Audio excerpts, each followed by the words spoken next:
एक गांव में सूखा और लंबू दो भाई रहते थे, लेकिन दोनों की आपस में बिल्कुल भी नहीं बनती थी।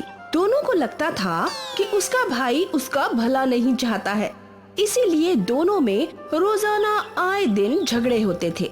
उनकी माँ उनको समझाती थी, लेकिन वो दोनों अपनी माँ की बात नहीं मानते थे और इसका फायदा चतुर उठाता था। आए दिन दोनों अपना काम बदलते रहते थे। एक दिन सूखा ने बिरयानी की ठेली लगा ली, जबकि लंबू अमरूद ही बेच रहा था।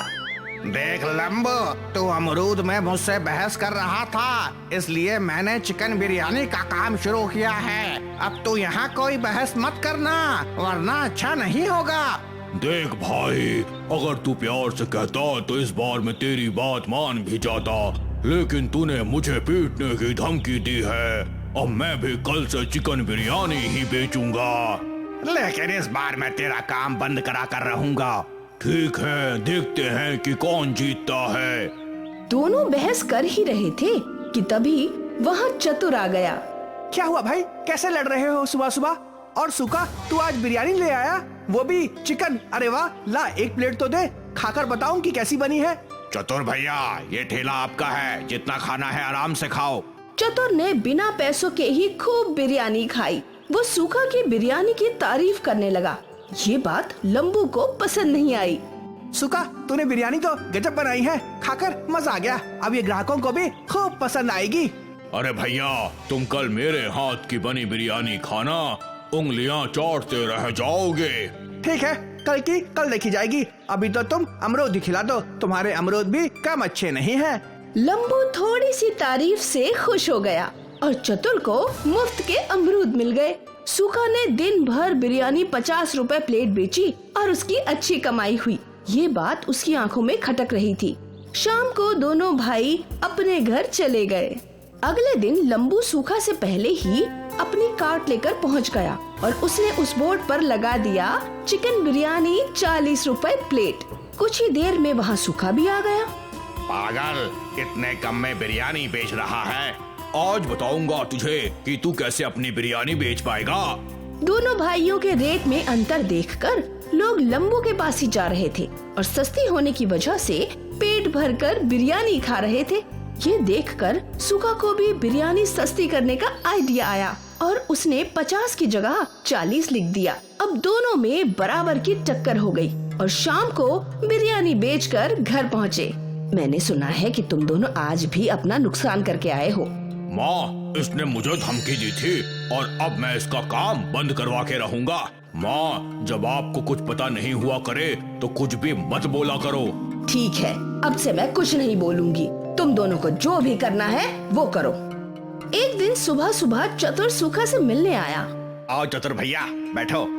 अरे मैं तो तुम्हें अपना मानता हूँ, इसलिए व्यापार के कुछ गुर सिखाने आया हूँ। भैया, अब तक तुम्हारी मान कर ही तो व्यापार कर रहे हैं। तुम अब बिरयानी को 5 रुपए में बेचना शुरू कर दो। 5 रुपए में तो चिकन का खर्चा भी नहीं निकलेगा। तू अपने भाई को हराना चाहता है ना, तो तुझे पैसे अपनी जेब से लगाने होंगे।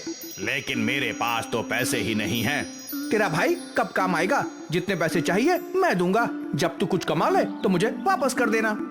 चतुर ने सूखा को कर्जा दे दिया और सूखा ने 5 रुपए चिकन बिरयानी का बोर्ड लगा दिया। उसके पास लाइन लग गई। लोग टोकन लेकर अपनी बारी का इंतजार कर रहे थे। लंबू ये देखकर दुखी हो रहा था। तभी वहाँ पर चतुर पहुँच गया। क्या हुआ लंबू, तू दुखी क्यों है? परिणाम सामने है और आप मुझसे दुख का कारण पूछ रहे हैं। तो तू भी 5 रुपए में बिरयानी बेचना शुरू कर दे। मेरे पास इतने पैसे ही नहीं है। ना जाने सूखा के पास पैसे कहाँ से आ गए। तू फिक्र मत कर, मैं तुझे कर्जा देता हूँ और तू भी अब 5 रुपए में चिकन बिरयानी बेच दे। चतुर ने लंबू को भी कर्जा दे दिया और दोनों भाई 5 रुपए में चिकन बिरयानी बेचने लगे। आइए आइए, 5 रुपए में चिकन बिरयानी खाइए। आइए आइए, 5 रुपए में चिकन बिरयानी खाइए। एक प्लेट में चिकन के 4 टुकड़े। स्वादिष्ट और सस्ता चिकन, एक प्लेट में 5 टुकड़े और मात्र 5 रुपए में। दोनों भाइयों की दुश्मनी का लोगों ने जमकर फायदा उठाया और 5 रुपए में भरपेट बिरयानी खाई। आज दोनों भाई दोपहर को ही सारी बिरयानी खत्म करके घर पहुंच गए। कितना कमाया आज? सूखा और लम्बू ने माँ को सब कुछ सच बता दिया। अच्छा, तो तुम दोनों को पैसे चतुर ने दिए थे। अब तुम खुद सोच लो कि वो क्या चाहता है। माँ, हमें माफ कर दो। हाँ माँ, हम आज से आपस में नहीं लड़ेंगे। जितना हम लड़ाई करते रहेंगे उतना दूसरे लोग फायदा उठाएंगे। हाँ माँ, हमें ये आज समझ में आ गया है। अब हम मिलकर काम करेंगे और चतुर को सबक सिखाएंगे। दोनों भाइयों ने एक ही कार्ड पर बिरयानी रखी और बोर्ड लगाया, लंबू सूखा चिकन बिरयानी वाला। अगले दिन वो दोनों पहुंच गए। जब चतुर ने अगले दिन जाकर देखा तो उसके होश उड़ गए और उसने इस एकता को देखकर वहाँ से दूर भाग जाना ही ठीक समझा। दोस्तों, इससे हमें शिक्षा मिलती है कि हमें आपस में एकता बनाकर रखनी चाहिए, वरना कोई और इसका फायदा उठा जाएगा। और साथ ही चापलूसों से बचकर रहना चाहिए, वरना जल्दी ही डूब जाओगे।